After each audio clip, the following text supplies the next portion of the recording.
Three-day land service fair begins. Prime Minister Tariq Rahman inaugurates the fair. No alternative to accountable and people-friendly land management for a just and modern state system, says Prime Minister.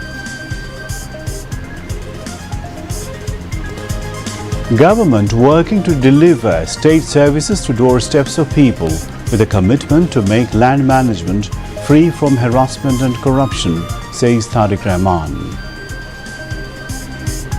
Government considering forming media commission to take legal action against those who are creating unrest in the country through unethical journalism, says Information and Broadcasting Minister.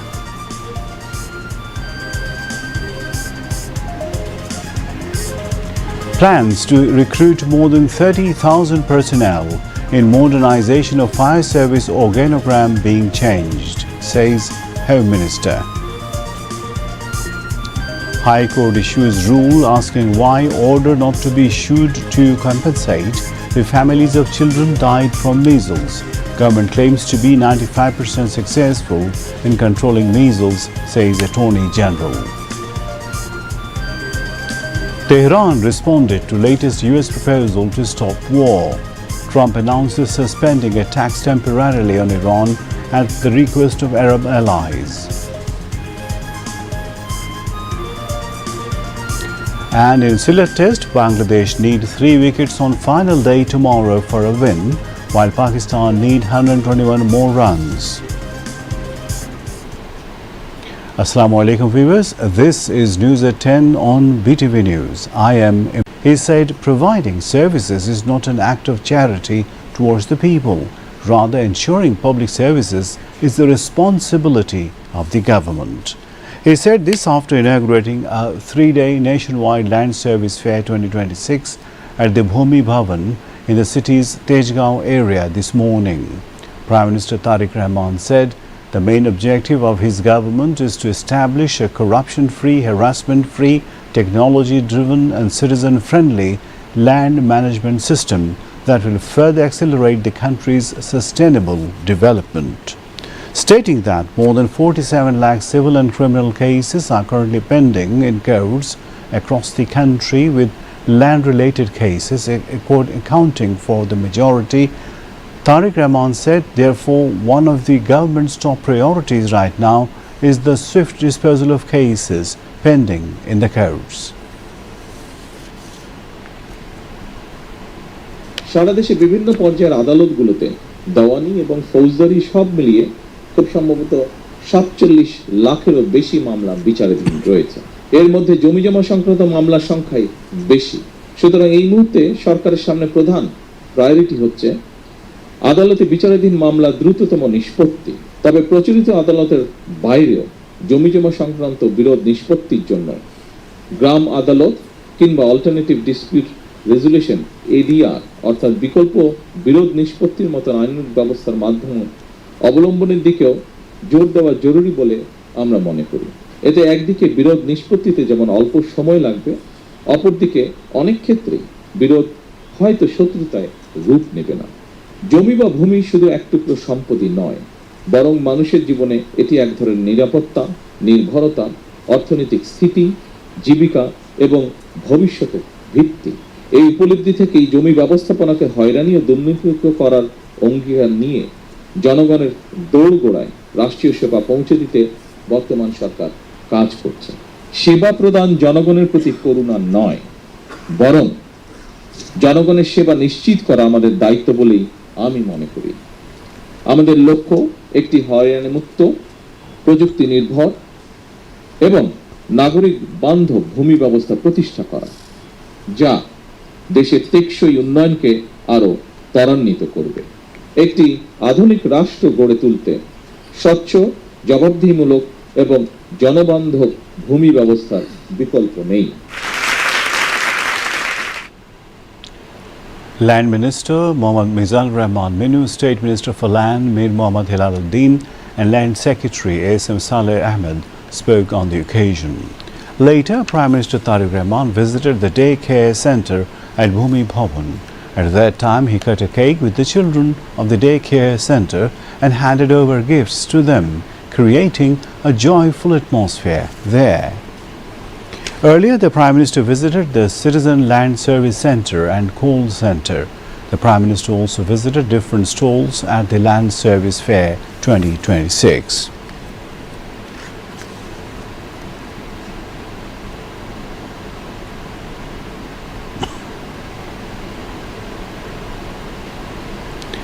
Prime Minister Tariq Rahman has chaired a meeting on the development and environmental protection of the Gulshan Bonani Baridhara Lake in the city.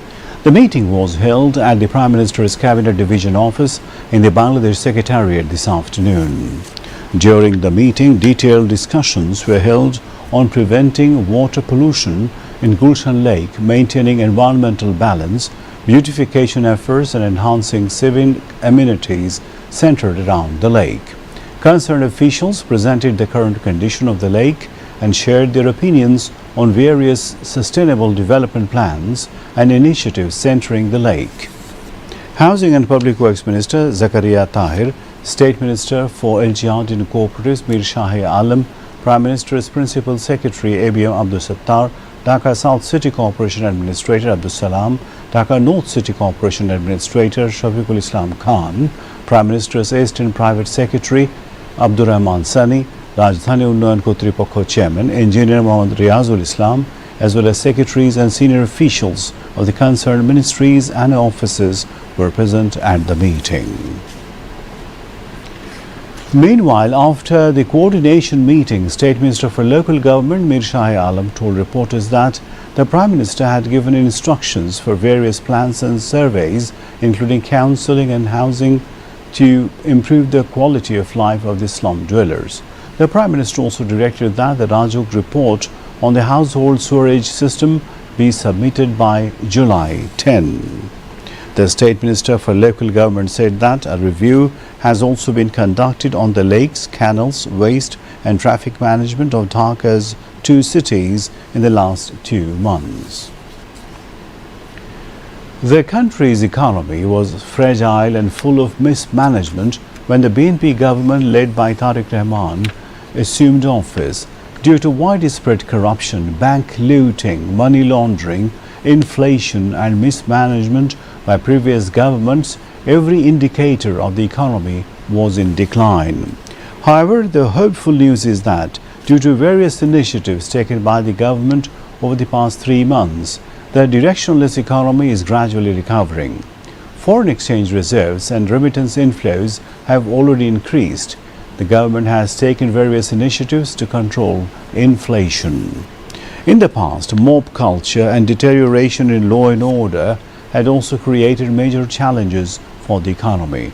However, the improvement in law and order is now having a positive impact on the country's economy. The government has taken initiatives to reopen closed factories to create employment opportunities. Export volumes are also increasing at present. Foreign investors have put faith in the current government. To revive the country's economy, the government has undertaken various social and economic reform initiatives such as distributing farmers' cards, expanding the coverage of family cards, and introducing special cards for expatriates, which analysts are viewing positively. Analysts say that various government initiatives, along with the current democratic system of governance, political stability and improvements in law and order, have started to have a positive impact on the economy. The balance in foreign transactions is returning. Bangladesh Bank has adopted strict policies to recover defaulted loans and restore discipline in the financial sector, through which efforts are being made to prevent anonymous loan disbursement and fraud. Analysts believe that to stop the economic bleeding caused by accumulated irregularities, looting in the banking sector and institutional corruption over the past 1.5 decades, the government led by Tariq Rahman will need to adopt groundbreaking and multidimensional strategies. Information and Broadcasting Minister Zahiruddin Chapon has said the government is considering taking legal action against those who created chaos in the country in the name of journalism through a proposed media commission. The minister made the remarks today during a regular weekly briefing at the Secretariat. Mentioning that disorder persists in media management, he said a strong media commission will be formed by July this year. Zahiruddin Shapon also said the government wants to ensure justice for everyone, from the fugitive former Prime Minister to ordinary citizens. At the briefing, Prime Minister's Information and Broadcasting Advisor, Dr. Zahidur Rahman, said the Rapid Action Battalion will no longer remain in its previous form as a new law is being drafted. He added that an elite force will be operated under a separate law, and even the name of the force could be changed. The government has planned to recruit more than 30,000 personnel in the fire service, alongside adding modern equipment, with the aim of modernizing the fire service in line with the time. Home Minister Salahuddin Ahmed said this while speaking as the chief guest at an event organized on the occasion of Fire Service and Civil Defence Week 2026. Senior Secretary of the Ministry of Home Affairs, Manzoor Murshid Chowdhury, was present as a special guest at the event, chaired by Director General of the Fire Service and Civil Defence Directorate, Brigadier General Mohammad Zahid Kamal. At the time, the Home Minister called on everyone to build a skilled, modern and people-friendly fire service. Earlier, medals and certificates were distributed among members who successfully completed the training. Later, a colorful parade was held, performed by the participants.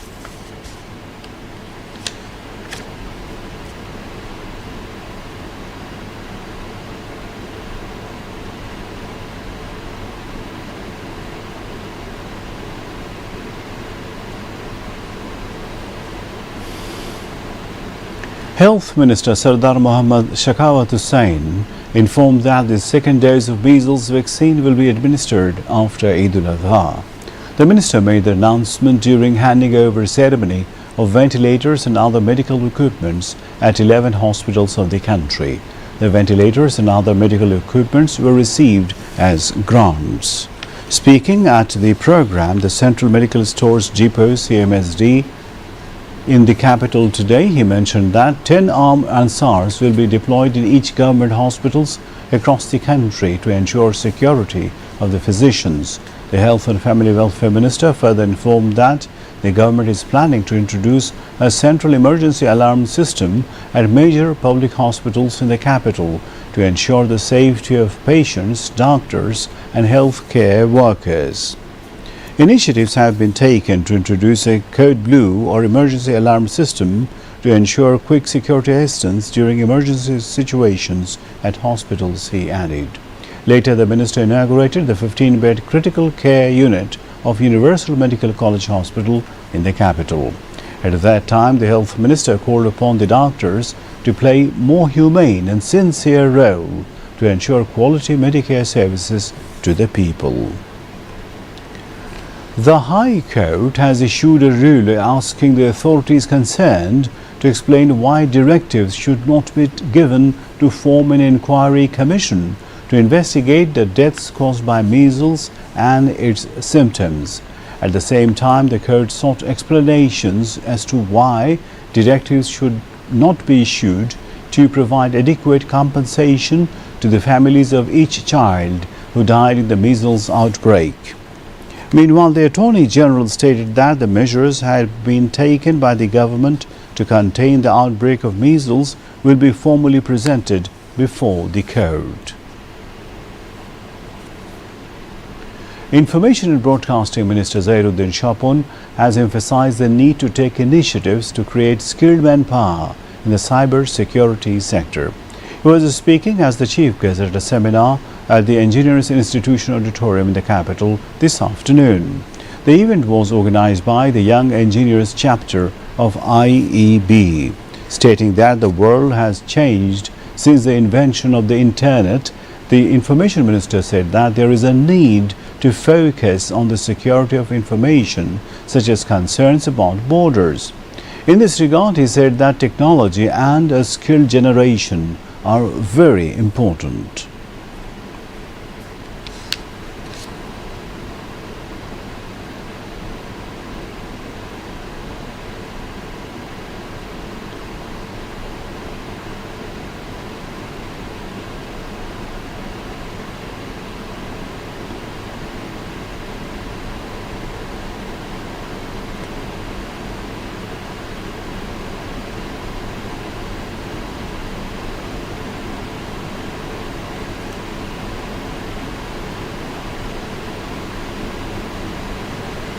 Information and Broadcasting Minister Zahiruddin Shapon has said that if the media can be brought under a proper policy framework, it will ensure accountability for the government, media owners and all stakeholders.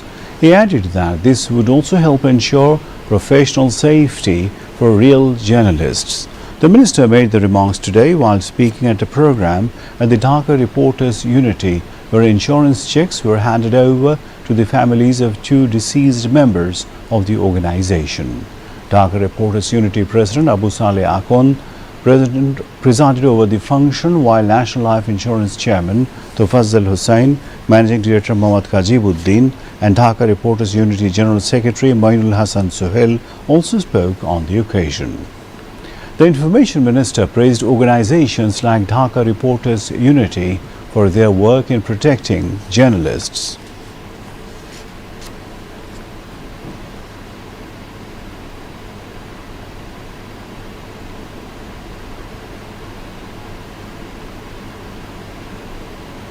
Speaker Hafizuddin Ahmed Bir Bikram said that it is the responsibility of the state to eliminate inequality at every level of the society.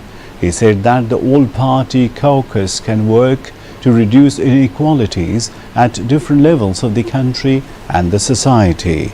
The Speaker made these remarks today while meeting with a delegation led by Debopriya Bhattacharya, convener of the Citizens Platform for SDG Implementation, Bangladesh.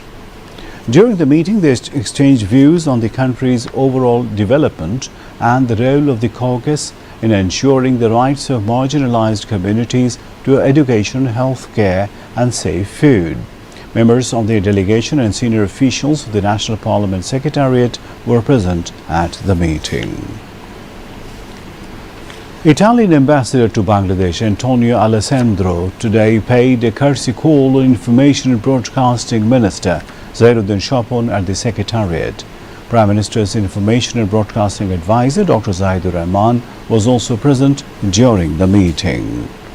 During the discussion, they talked about mass communication, digital platforms and broadcasting issues, as well as matters related to bilateral interests between the 2 countries.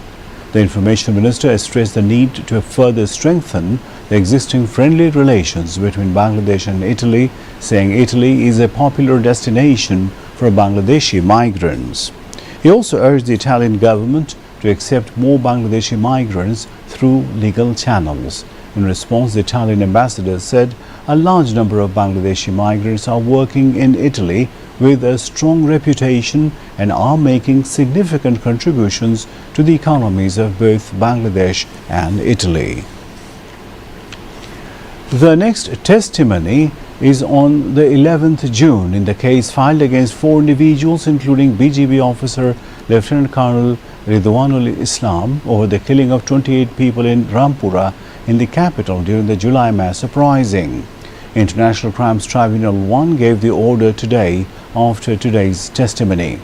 In the case today, victim Ruhul Amin, who was shot during the incident, was given his deposition. International Crimes Tribunal 2 set the date tomorrow for the next testimony in the Taim murder case in Jatrabadi during the July mass uprising. Police officer Khandakar Misbauddin, who was in charge of the Jatrabadi police station armory during the incident, testified in the case. And now, international news.